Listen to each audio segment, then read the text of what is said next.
আজই ডাউনলোড করুন আর এনজয় করুন আপনার পছন্দের শো। যে প্রথমে আমার স্মৃতিতে সিঁদুর পরিয়ে দিয়েছে, আমি তাকেই আমার স্বামী হিসেবে মানি। এটা কি করে সম্ভব? এত বড় একটা অ্যাওয়ার্ড শোতে আমরা নমিনেটেড হয়েছি, সেখানে অর্গানাইজাররা জানেনি। এতটা ইরেসপন্সিবল কেউ কি করে হতে পারে? একটা অ্যাওয়ার্ড সেরিমনিতে আমাদের ইনভাইট করা হবে, যেখানে আমরা অ্যাওয়ার্ড পাচ্ছি, সেখানে সেখানে মিনিমাম 2 সপ্তাহ আগে আমাদের প্রপার ইনভিটেশন দেওয়া উচিত ছিল। তা না, কালকে অ্যাওয়ার্ড শো আর আজকে মাকে ফোন করেছে। এটা কেয়ারলেসনেস ছাড়া কি বলতো আমাকে? না তোকে জানিয়েছে আর না আমাকে জানিয়েছে। দেবীমা তো সেদিনের শুটিং এর ব্যাপারে কিছু জানে না। সেটাই তো আমার কাছে প্রধান সমস্যা কুসুম।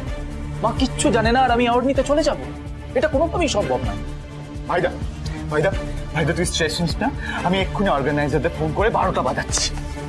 ঈশান সাহেব দাঁড়ান না, রাগের মাথায় কোনো সিদ্ধান্ত নেওয়া ঠিক হবে না। চারুকর, আমি নিজের রাগ কন্ট্রোল করতে পারছি না। আমি বুঝতে পারছি ঈশান সাহেব, কিন্তু রাগের মাথায় কখনো কিচ্ছু করা উচিত না। কাজ হয় না, উল্টে বিগড়ে যায়। সমস্ত কিছু তো আমার জন্য বিগড়ে গেছে কুসুম। মার থেকে এতদিন ধরে সত্যিটা লুকানো আমাদের উচিত হয়নি।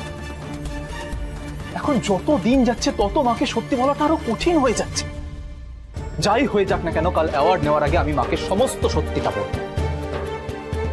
মাকে মিথ্যে বলে আমি এই পুরস্কার নিতে পারবো না।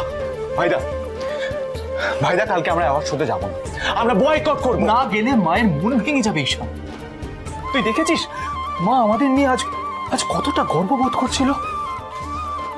কালকে অ্যাওয়ার্ড শো এর লোকগুলোকে আমি বুঝিয়ে দেবো যে কিভাবে অ্যাওয়ার্ড দিতে হয়।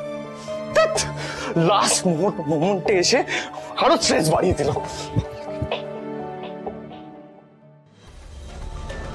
মা তার 2 ছেলেদের নিয়ে গর্ববোধ করছে, কিন্তু যখন সে জানতে পারবে যে তার ছেলেই তার সিদ্ধান্তের বিরুদ্ধে গেছে, তখন মা সেটা সহ্য করতে পারবে না।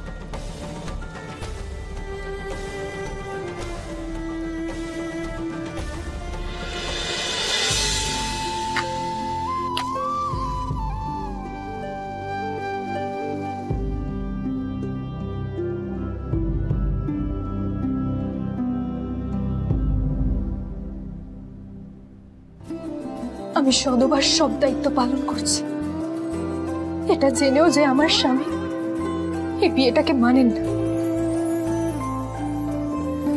দেবীমা আমাকে বিয়ের ব্যাপারে যা যা বলেছে, দীপালি পিসি আমাকে বিয়ের ব্যাপারে যা যা বলেছিল, সবচেয়ে আমার মনে গেঁথে গেছে।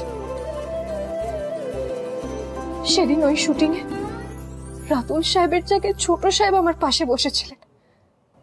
আর আমি জানি ঠাকুর, যা হয়েছে সব তোমার ইচ্ছেতেই হয়েছে।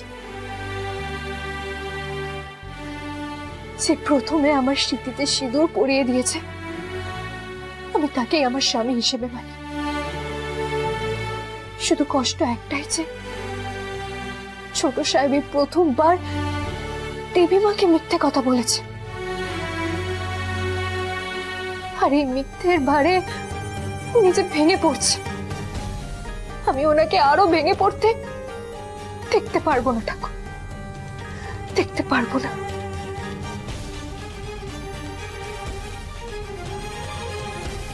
আজ আমার না, তোমার পরীক্ষা ঠাকুর।